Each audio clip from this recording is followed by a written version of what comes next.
Congratulations, everybody.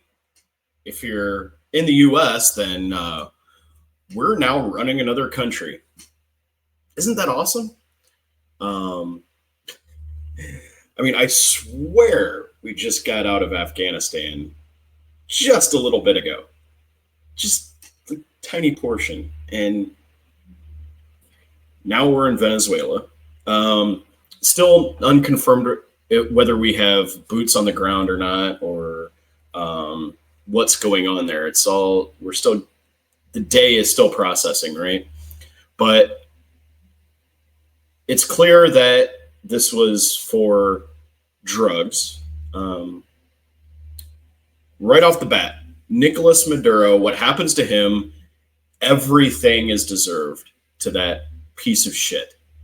Him and his wife are awful human beings. They're absolutely terrible. They deserve everything that's coming to them.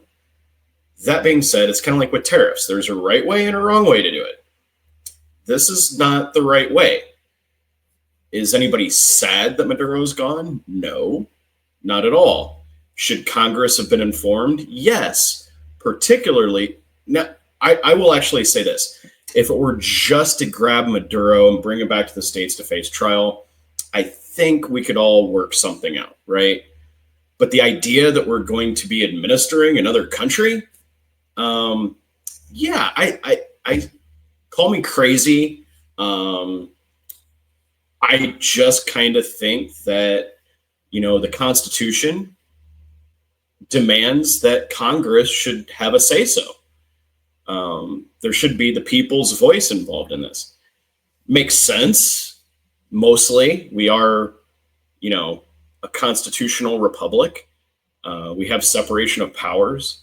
And it just seems reasonable that Congress might need to be informed before the United States takes on administering another country and developing its resources, when, frankly, we have infrastructure projects and shit that needs to be fixed here.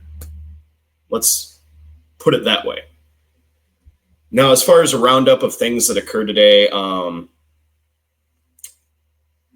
I get that Venezuela was a drug-producing country.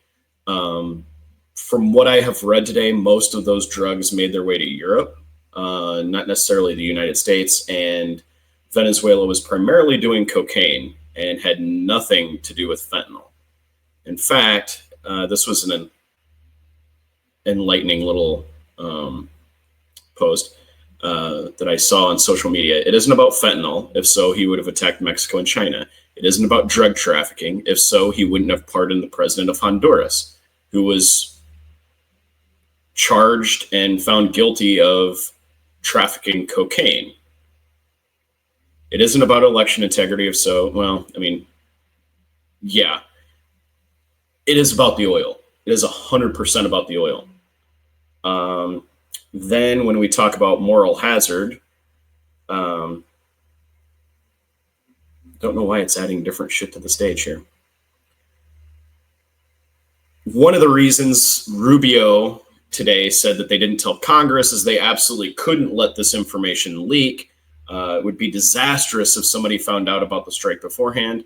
Yet here we have someone in the administration that opened up a Polymarket account, brand new Polymarket account, dumped $30,000 on Friday that Maduro would be removed from power. Maduro out by January 31st. Pretty good investment. $30,000 made over 400 grand in a day. I'm just saying, if you don't want something to leak, maybe don't engage in insider trading. Again, seems reasonable. Then Stephen Miller's wife, Elon Musk's presumed paramour, Katie Miller, released this stating that they aren't going to stop at Venezuela. She is implying that we are going to do the same thing with Greenland.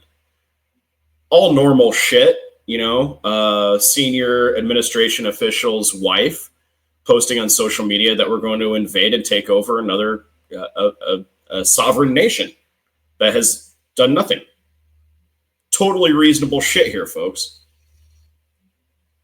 Then we have this lovely gem. in that, contradicting what he said today at 11, the interim president, Delcy Rodriguez, is not doing whatever the Trump administration is asking her to do. She's actually demanding the return of Maduro. So, guess the wheel's already backing up on that one. Finally, as we go down the fun chain here,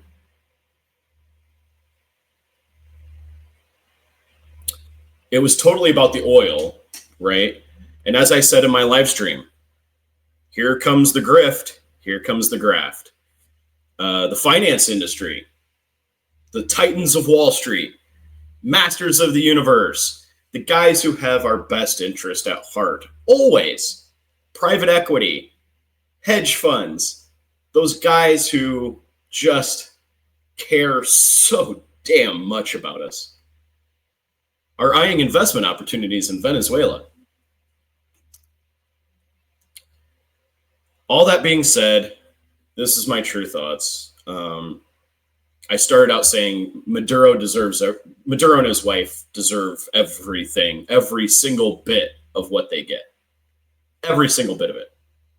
I think the consequences for this action are not even have not even come close to being fully realized yet. And there will be repercussions. Not the least of which is, I don't think we're going to get out of this without putting an occupation force in. I just don't. That being said, some things you just need to let marinate. And some things you just need to wait for the appropriate time. And this is why I think the Democratic Party is absolutely, it makes a complete fucking balls up and a hash of messaging.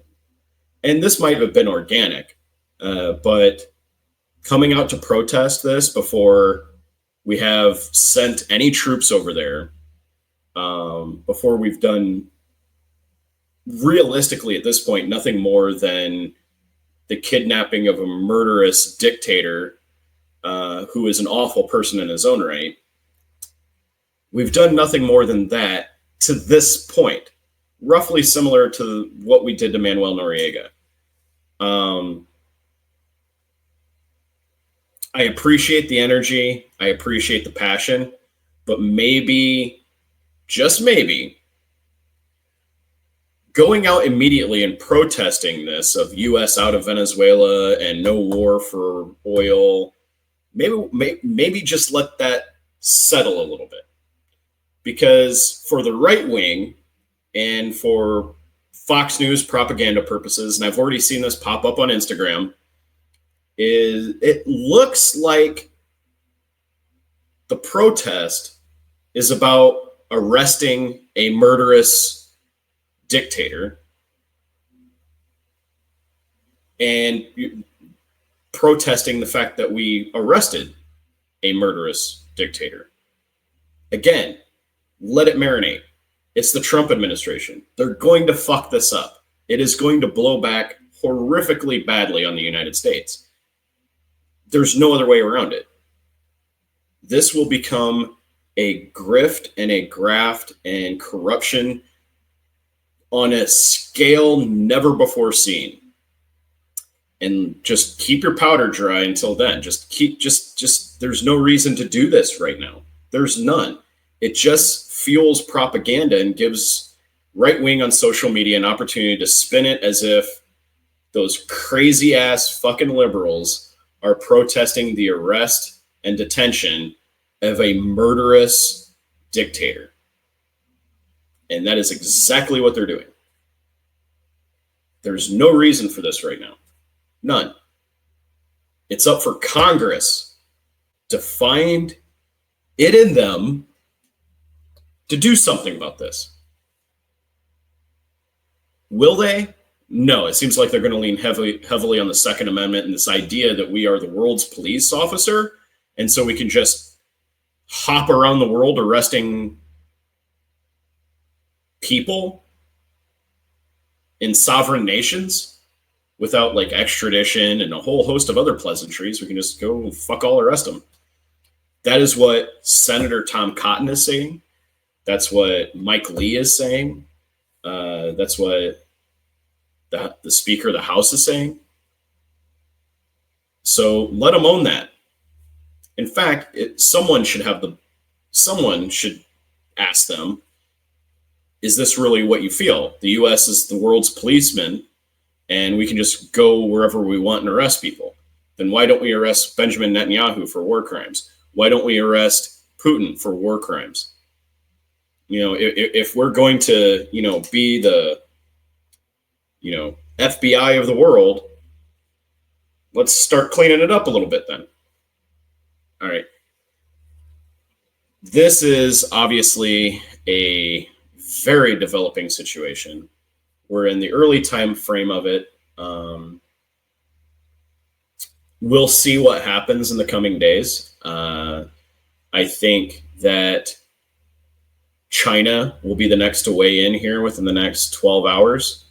And it's probably going to be nothing good for Taiwan, or they're going to extract a huge amount of concessions from the Trump administration about the Venezuelan oil and a host of other things. And that's not even beyond the idea that this is not over militarily yet. The Venezuelan interim president is essentially saying, no, I didn't agree to do whatever the United States wanted. They need to come and make us. So we'll see. There will probably, I would venture to say that there's going to be more military actions in Venezuela here within the next 24 hours. I hope I'm wrong, but I think that is probably where this is headed.